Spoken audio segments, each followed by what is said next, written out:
Hello viewers, welcome সকলকেই আমাদের YouTube channel education বেঙ্গলিতে। আমি তোমাদের সঙ্গে রয়েছি অসীম। তো আজকের মোটিভেটটা রয়েছে, দেখে নাও তোমরা। সমাজ আপনার সম্বন্ধে কী ভাবছে সেটা তাদের ভাবতে দিন। ঠিক আছে, সমাজ আপনার সম্বন্ধে কী ভাবছে সেটা তাদের ভাবতে দিন। আপনি আপনার লক্ষ্যগুলিতে দৃঢ় থাকুন। সমাজ আপনার একদিন পায়ের সম্মুখে হবে। ঠিক আছে, তো আমরা কন্টিনিউ করছি। লাইক, কমেন্ট, শেয়ার যদি কারো ভালো লাগে তো অবশ্যই করে দিও। আর যদি চ্যানেলে নতুন হয়ে থাকো তাহলে অবশ্যই আমাদের চ্যানেলটা সাবস্ক্রাইব করে দিও। আর যারা যারা এই ক্লাসের পিডিএফ চাইছো, তোমরা আমাদের ডেসক্রিপশান বক্সে হোয়াটসঅ্যাপের লিঙ্ক দেওয়া রয়েছে, তোমরা সেখানে সরাসরি জয়েন্ট হয়ে যাও। সেখানে তোমরা এই ক্লাসের ফ্রি পিডিএফটা পেয়ে যাবে। ঠিক আছে, তো বেসিক্যালি আজকে আমরা এই ক্লাসটা রেখেছি দিল্লি সুলতানি শাসন। ঠিক আছে, দিল্লি সুলতানি শাসন 1206 থেকে যেটা 1526 পর্যন্ত চলেছিল, দিল্লি সুলতানি শাসন, সেই সম্পর্কে আমরা আজকে ডিসকাস করব। দিল্লি সুলতানি শাসন বলতে কী বোঝায় তোমাদেরকে আমি ছোটো করে বলে রাখি যে তোরাইনের প্রথম যুদ্ধ 1191 হয়েছিল, আর তোরাইনের দ্বিতীয় যুদ্ধ হয়েছিল 1192 সালে, যেটা মোহাম্মদ ঘড়ি ও পৃথ্বীরাজ চৌহানের মধ্যে হয়েছিল। ঠিক আছে, তো প্রথমটাতে কি হয়, পৃথ্বীরাজ চৌহান জিতে যায়, কিন্তু দ্বিতীয়টাতে পৃথ্বীরাজ চৌহান হেরে যায়। ঠিক আছে, আর দ্বিতীয় যুদ্ধে 1192 সালে যেটা হয়েছিল সেটাতে পৃথ্বীরাজ চৌহান হেরে যায় এবং মোহাম্মদ ঘড়ি জিতে যায়। তারপর থেকেই 1526 সাল পর্যন্ত একটা মুসলিম শাসন বিস্তার করে দিয়েছিল। ঠিক আছে, সেই ব্যাপারে আমরা আলোচনা করব। আমরা কন্টিনিউ করছি। দেখো, দিল্লি সালতানাত বা দিল্লি সুলতানি শাসন, ঠিক আছে, দিল্লি সুলতানি শাসন বা দিল্লি সালতানাত বলতে বোঝায়, বলতে মধ্যযুগে ভারতীয় উপমহাদেশে মুসলিম শাসনকালকে বোঝায়। ঠিক আছে, দিল্লি সালতানাত বলতে মধ্যযুগে ভারতীয় উপমহাদেশে মুসলিম শাসনকালকে বোঝানো হয়। 1206 থেকে 1526 খ্রিস্টাব্দের মধ্যবর্তী সময়ে ভারতে রাজত্বকারী একাধিক মুসলিম রাজ্য ও সাম্রাজ্যগুলি দিল্লি সালতানাত নামে অভিহিত। এই সময় বিভিন্ন তুর্কি ও আফগান রাজবংশ দিল্লি শাসন করেছিল। ঠিক আছে, ক্লিয়ার হলো তো? সুতরাং দিল্লি সুলতানি শাসন বলতে আমাকে 1206 থেকে 1526 পর্যন্ত ঘটনাকে বোঝানো হবে। ঠিক আছে, এবার বেসিক্যালি হয়েছে কি, এই দিল্লি সুলতানি শাসন অনেকগুলো ছোট ছোট বংশ এখানে শাসন করেছে। তো আমাদের যে মেন পয়েন্টগুলো রয়েছে, যে মেন বংশগুলো, আমরা সেগুলোকেই তুলে ধরেছি, আর সেগুলোই শুধুমাত্র তোমাদেরকে পড়তে হবে। ঠিক আছে, তো দেখো, দাস বংশ সবচেয়ে প্রথমে ছিল 1206 থেকে 1290 খ্রিস্টাব্দ পর্যন্ত। ঠিক আছে, সেকেন্ডে আসছে খলজি বংশ, যেটা 1290 থেকে 1320 খ্রিস্টাব্দ পর্যন্ত ছিল।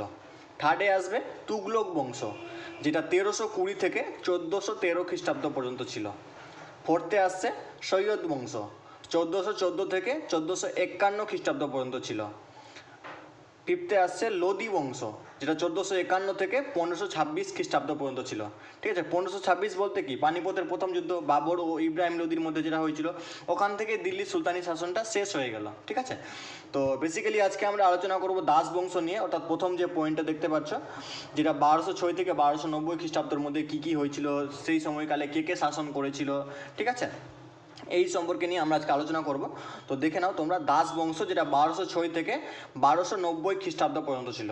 ঠিক আছে, 1206 থেকে 1290 খ্রিস্টাব্দ পর্যন্ত দাস বংশ চলেছিল। ক্লিয়ার তো? দেখো, প্রথমেই দাস বংশর প্রথমেই আমরা যাকে পাবো সেটা হচ্ছে কুতুবউদ্দিন আইবক, যেটা 1206 থেকে 1210 খ্রিস্টাব্দ পর্যন্ত ও নিজেকে রাজত্ব করেছিল। ঠিক আছে, সেকেন্ডে আসছে আরাম শাহ, 1210 থেকে 1211 খ্রিস্টাব্দ পর্যন্ত। তারপর থার্ডে আসছে ইলতুৎমিশ, যেটা 1211 থেকে 1236 খ্রিস্টাব্দ পর্যন্ত চলেছিল। ঠিক আছে, ফোর্থে আসছে রুকনউদ্দিন ফিরোজ শাহ। ঠিক আছে, এটাকে তোমরা কোথাও রুক উদ্দিন ফিরোজ শাহ পাবে, দুটোই ঠিক। এটা 1236 সালে ও সুলতান হিসেবে গ্রহণ করেছিল। 5 নম্বরে আসবে সুলতানা রাজিয়া। সুলতানা রাজিয়া সম্পর্কে আমরা যখন পড়ব ডিসকাসে, তখন আরও বিশেষ কিছু জানার আছে, এটা খুব ভীষণ ইম্পর্টেন্ট। ইলতুৎমিশের মেয়ে ছিল সুলতানা রাজিয়া, ও শাসন করেছিল 1236 থেকে 1240 খ্রিস্টাব্দ পর্যন্ত। ঠিক আছে, মুইজউদ্দিন বাহরাম শাহ 1240 থেকে 1242 খ্রিস্টাব্দ পর্যন্ত এই শাসন করেছিল। আলাউদ্দিন মামুদ শাহ 1242 থেকে 1246 খ্রিস্টাব্দ পর্যন্ত ও শাসন করেছিল। নাসিরউদ্দিন মামুদ শাহ 1246 থেকে 1265 খ্রিস্টাব্দ পর্যন্ত শাসন করেছিল নাসিরউদ্দিন মামুদ শাহ। ঠিক আছে, এবার 9 নম্বরে আসবে গিয়াসউদ্দিন বলবন। ঠিক আছে, 1265 থেকে 1287 খ্রিস্টাব্দ পর্যন্ত শাসন করেছিল গিয়াসউদ্দিন বলবন। এবার 10 নাম্বার আসবে মুইজুদ্দিন কায়কোবাদ, ঠিক আছে, মুইজুদ্দিন কায়কোবাদ, বা তোমরা কোথাও এটাকে যারা পড়েছো তারা শুধুমাত্র কায়কোবাদ নামেই জানো। 1287 থেকে 1290 খ্রিস্টাব্দ পর্যন্ত। এখানে তোমরা 10 জন সুলতানের নাম পেলে, ঠিক আছে, তোমরা এখানে 10 জন সুলতানের নাম পেলে। এই 10 জন সম্পর্কে আমরা আজকে ডিসকাস করব, ঠিক আছে। আর দিল্লি সুলতানি শাসন যে দাস বংশটা রয়েছে এখানে 10 জনের সম্পর্কেই আলোচনা করা হয়েছে। তো আমরা যেটা দেখলাম, আমরা প্রথমেই পড়েছিলাম কুতুবুদ্দিন আইবক, যে 1206 থেকে 1210 খ্রিস্টাব্দ পর্যন্ত ও শাসন করেছিল। আমরা তার ব্যাপারে প্রথমে দেখে নেব। দেখো, কুতুবুদ্দিন আইবক 1206 সালে সিংহাসনে ওই বসেছিল, আর 1210 পর্যন্ত ও চলেছিল। পৃথ্বীরাজ চৌহান দ্বিতীয় তোরাইনের যুদ্ধে অর্থাৎ 1192 খ্রিস্টাব্দে শাহাবুদ্দিন মোহাম্মদ ঘোরির নিকট পরাজিত হওয়ার পরে, ঠিক আছে, আমি তোমাদেরকে প্রথমেই বললাম তোরাইনের প্রথম যুদ্ধ কবে হয়েছিল, তোরাইনের দ্বিতীয় যুদ্ধ কবে হয়েছিল, ঠিক আছে। তো দ্বিতীয় যুদ্ধে পৃথ্বীরাজ চৌহান হেরে গেছিল, তোমাদেরকে বললাম আমি, আর মোহাম্মদ ঘুরি জিতে গেছিল। তো মোহাম্মদ ঘুরির নিকট পরাজিত হওয়ার পর ভারত ইতিহাসে মুসলিম যুগ শুরু হয়ে যায়। তবে মোহাম্মদ ঘুরির হঠাৎ মৃত্যুর পর 1206 খ্রিস্টাব্দে তার 3 কৃতদাস, একটা ছিল তাজউদ্দিন, নাসিরউদ্দিন আর কুতুবউদ্দিন, ঠিক আছে, এই 3 জনের মধ্যে একটা কে সিংহাসনে বসবে বা দিল্লির শাসন কে করবে এই নিয়ে একটা সংঘর্ষ শুরু হয়ে যায়। তো প্রথমে দেখবো আইবক, ঠিক আছে। আইবক কথাটির অর্থ হলো দাস, ঠিক আছে। কুতুবুদ্দিন আইবক, যেহেতু আইবক কুতুবুদ্দিন এই যে দাস বংশ পড়ছে, এরা প্রত্যেকেই কিন্তু কৃতদাস ছিল, ঠিক আছে। মোহাম্মদ ঘুরি এদেরকে কিনে নিয়েছিল দাস হিসাবে, ঠিক আছে। পরবর্তীতে এরাই শাসন করলো মোহাম্মদ ঘুরির মৃত্যুর পরে। তো আইবক কথাটির অর্থ হচ্ছে দাস। কুতুবুদ্দিন আইবক ছিলেন দিল্লির প্রথম সুলতান ও ভারতের দাস বংশের প্রতিষ্ঠাতা, ঠিক আছে। দাস বংশ এর হাত দিয়েই তো সূচনা ঘটলো। তো কুতুবুদ্দিন আইবক ছিলেন দিল্লির প্রথম সুলতান ও ভারতের দাস বংশের প্রতিষ্ঠাতা। কুতুবুদ্দিন আইবক তার দানশীলতা ও মহত্বের জন্য তিনি লাখ বক্স অথবা লক্ষ দাতা হিসাবে তিনি পরিচিত ছিলেন। ভীষণ ইম্পর্টেন্ট, ঠিক আছে। তাকে লাখ বক্স কাকে বলা হয়? কুতুবুদ্দিন আইবককে। দেখো কেন বলা হয়। তিনি প্রচুর দান ধ্যান করতেন, মুসলমান লেখকদের 1 লক্ষ কোয়েন দান করেন, ঠিক আছে। মুসলমান লেখকদের 1 লক্ষ কোয়েন দান করেছিলেন, তাই তার নাম হয়েছে লাখ বক্স বা লক্ষদাতা। ভীষণ ইম্পর্টেন্ট এটা, ঠিক আছে।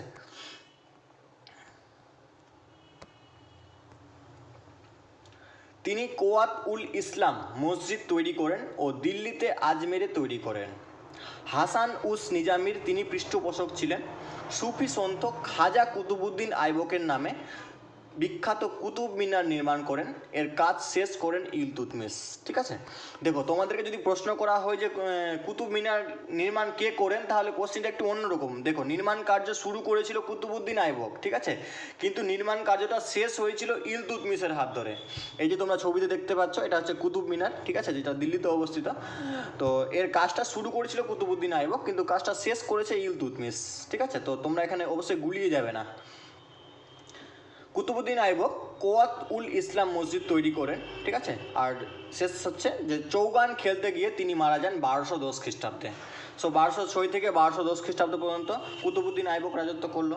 এবার দেখবো আমরা কুতুবুদ্দিন আইবকের পরে কে ছিল। কুতুবুদ্দিন আইবকের পরে আসে আরাম শাহ, যে কিনা 1210 থেকে 1211 খ্রিস্টাব্দ পর্যন্ত, অর্থাৎ 1 বছর, মাত্র 1 বছর রাজত্ব করেছিল, ঠিক আছে। দেখো কুতুবুদ্দিনের মৃত্যুর পর তার পুত্র, অর্থাৎ দত্তক নেওয়া পুত্র, এটা কিন্তু তার আসল পুত্র ছিল না, ঠিক আছে, এটা তার দত্তক নেওয়া পুত্র ছিল, তার নাম হচ্ছে আরাম শাহ, দিল্লির সিংহাসনে বসেন। আরাম শাহ ছিলেন একজন অকর্মণ্য শাসক, ঠিক আছে। অকর্মণ্য শাসক মানে কি? বিলাসপ্রিয়, অর্থাৎ রাজকার্যের কোনো ধ্যান থাকবে না, ঠিক আছে। সাধারণ উদাস মেজাজের, তার শাসন করা রাজকার্যে কোনো ধ্যান থাকবে না। আরাম শাহ ঠিক এমনটাই শাসক ছিল।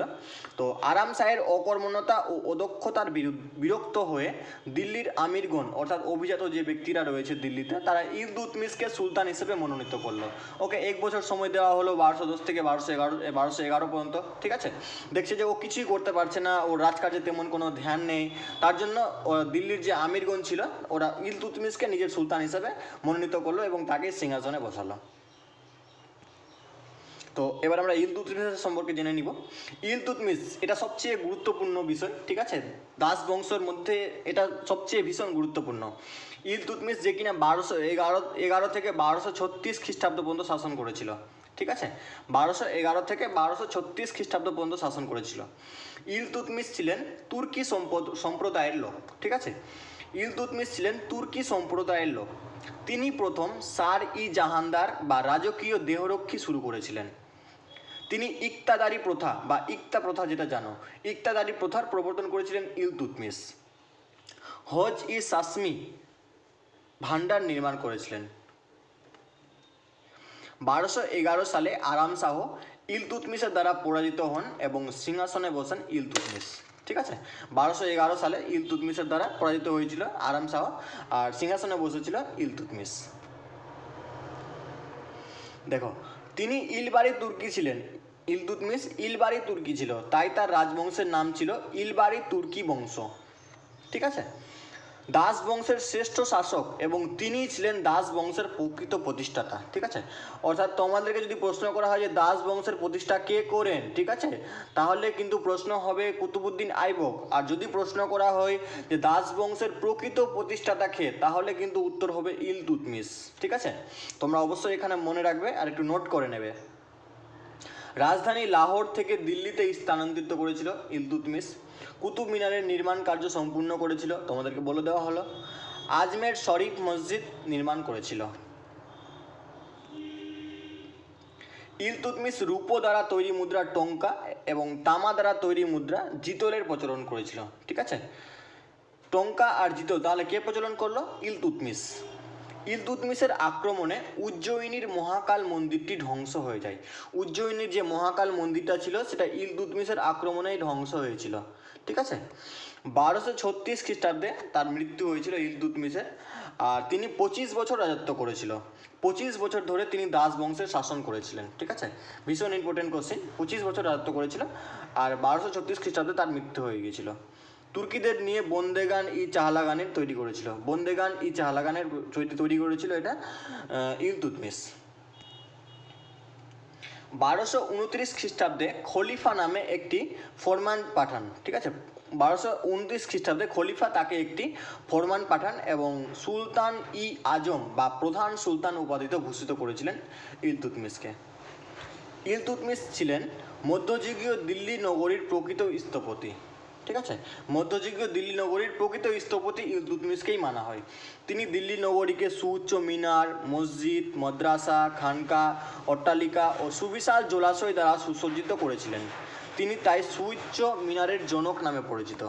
ভীষণ ইম্পর্টেন্ট, সুউচ্চ মিনারের জনক নামে পরিচিত ইলতুৎমিশ। আমরা নেক্সট করছি। দেখো, রুকনউদ্দিন ফিরোজ শাহ তারপরে এসেছিল সিংহাসনে, যে 1236 খ্রিস্টাব্দে বসেছিল। ঠিক আছে, এও বেশি দিন ছিল না, জাস্ট কিছুদিনের জন্যই বসেছিল সিংহাসনে। আমরা কন্টিনিউ করছি।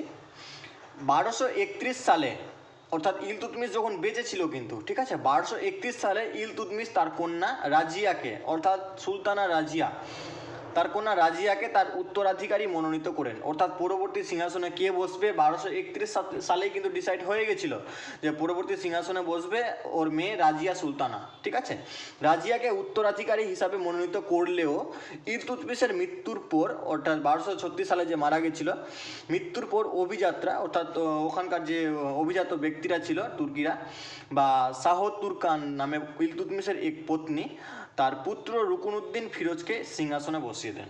ঠিক আছে, আবার একই প্রশ্ন, এও আরাম শাহর মতোই বেরিয়ে গেল। ঠিক আছে, ইলতুৎমিশের জ্যেষ্ঠ পুত্র রুকনউদ্দিন ফিরোজ উচ্চ শৃঙ্খল পদার্থ ও বিলাসপ্রিয় ছিল, অর্থাৎ উচ্ছৃঙ্খল ছিল, অপদার্থ ছিল, রাজকার্যে তেমন এরও ধ্যান নেই। তিনি রাজকার্য অবহেলা করলে বিধবা মাতা শাহ তুর্কান সকল ক্ষমতা করায়ত্ত করেন। ঠিক আছে, রুকনউদ্দিন ফিরোজ শাহ ছিলেন দাস বংশের প্রথম সুলতান যিনি দাস ছিলেন না। রুকনউদ্দিন তার মাতার অত্যাচারে ক্ষুব্ধ দিল্লির জনসাধারণ ও সামরিক বাহিনীর সমর্থন নিয়ে রাজিয়া সিংহাসনে বসেন। অর্থাৎ তার স্ত্রী আর যে রুকনউদ্দিন ফিরোজ শাহ ছিল, ঠিক আছে, এদের অত্যাচারে দিল্লির জনসাধারণ বিরক্ত হয়ে গেছিল এবং দিল্লির জনসাধারণ ঠিক করেছিল যে না, আমরা রাজিয়া সুলতানাকে নিজের সিংহাসনে বসাবো। ঠিক আছে, আমরা রাজিয়া সুলতানাকে নিজের সুলতান হিসাবে দেখতে চাইছি। পরবর্তীতে সেটাই হলো, রাজিয়া নিজের সিংহাসন পেল 1236 সাল থেকে। 1236 সাল থেকে 1240 খ্রিস্টাব্দ পর্যন্ত রাজিয়া সুলতানা শাসন করলো। ঠিক আছে, এর ক্যারেক্টারটা তোমাদের ভীষণ ইম্পর্টেন্ট, তোমাদের হয়তো বহুবার পরীক্ষাতে এসেছে, তোমরা যদি প্রিভিয়াস কোশ্চিন তো যদি নোট করো, আমি বেসিক্যালি তোমাদের ফার্স্ট পয়েন্ট আর সেকেন্ড পয়েন্ট যেটা দিয়েছি। ঠিক আছে, একমাত্র নারী হিসেবে দিল্লির সিংহাসন বসেন রাজিয়া, ঠিক আছে, একমাত্র নারী হিসেবে দিল্লির সিংহাসনে বসেন রাজিয়া।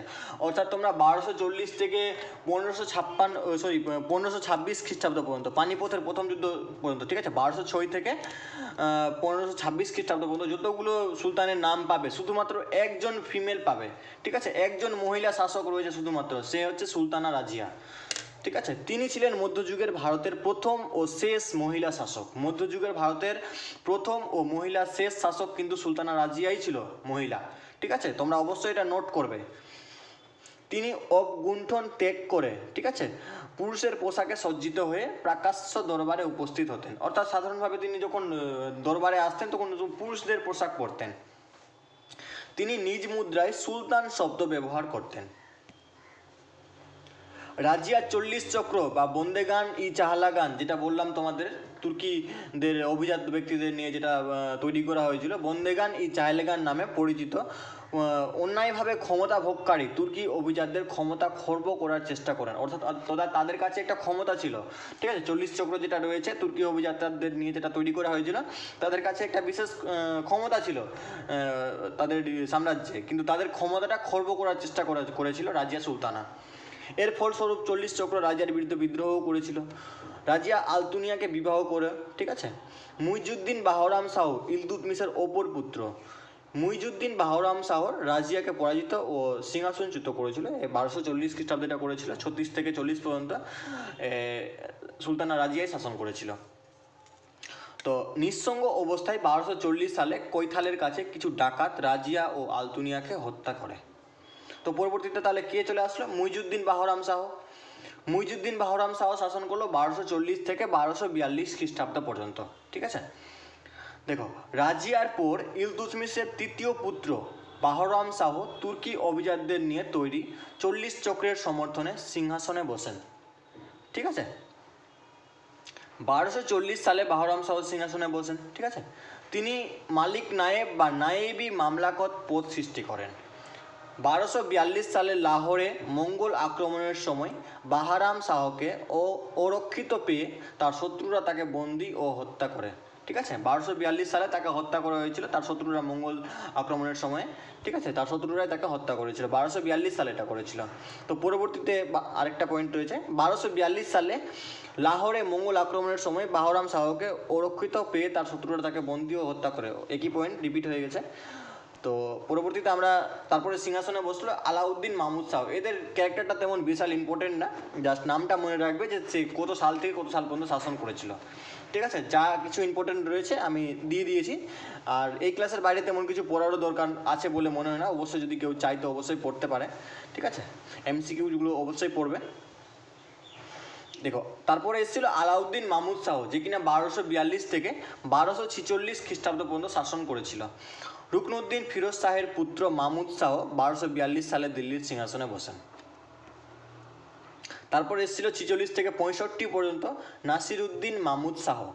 নাসিরুদ্দিন মাহমুদ শাহ দরবেশ সুলতান নামে পরিচিত। এটা ভীষণ ইম্পর্টেন্ট, ঠিক আছে, এই পয়েন্টটা তোমরা নোট করে নাও। নাসিরুদ্দিন মাহমুদ শাহ দরবেশ সুলতান নামে পরিচিত, ঠিক আছে। মাহমুদ ছিলেন ইলতুৎমিশ বংশের শ্রেষ্ঠ সম্রাট, ঠিক আছে। মাহমুদ যে ছিল, এই নাসিরুদ্দিন মাহমুদ শাহ ইলতুৎমিশ বংশের শ্রেষ্ঠ সম্রাট কিন্তু এই ছিল, কারণ তুমি দেখতে পাচ্ছ 1246 থেকে 1265 খ্রিস্টাব্দ পর্যন্ত কিন্তু এ শাসন করেছিল। নাসিরুদ্দিন মাহমুদ শাহ ছিলেন দুর্বল চরিত্র, ধর্মভীরু ও শিক্ষানুরাগী নরপতি। তার আমলে তার প্রধানমন্ত্রী ও শ্বশুর উলুগ খাঁ আসল শাসন কার্য পরিচালনা করতেন। তিনি ছিলেন ধর্মপরায়ণ, তাই তিনি দরবেশি সুলতান নামে পরিচিত, ঠিক আছে। তোমরা পড়লে দরবেশি সুলতান নামে কে পরিচিত? নাসিরুদ্দিন মাহমুদ শাহ। আর ধর্মপরায়ণ ছিল খুব, তাই তিনি দরবেশি সুলতান নামে পরিচিত ছিল।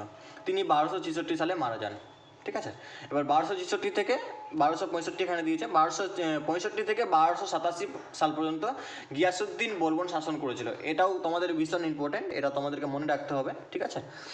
1265 থেকে 1287 সাল পর্যন্ত গিয়াসুদ্দিন বলবন শাসন করেছিল।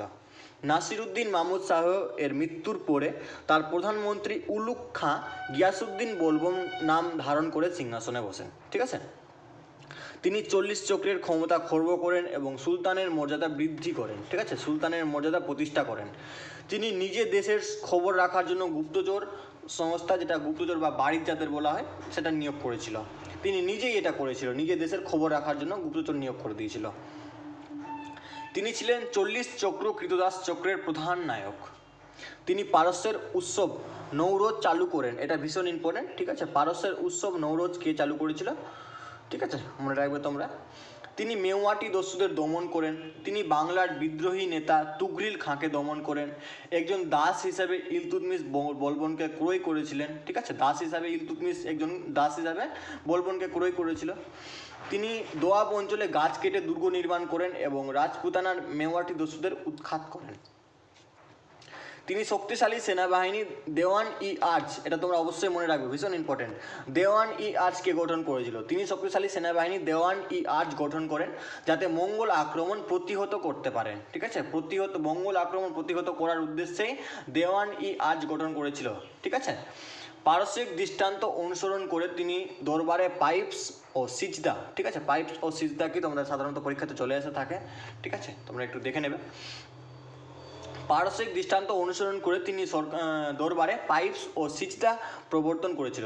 পাইপসটা কি? পাইপসটা হচ্ছে সম্রাটের পদচুম্বন, ঠিক আছে, সম্রাটের পদযুগল চুম্বন।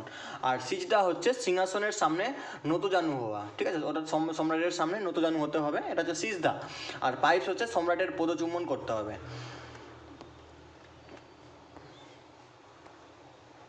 তিনি নিজেকে নিয়াবত-ই-খুদাই নামে আখ্যায়িত করেন।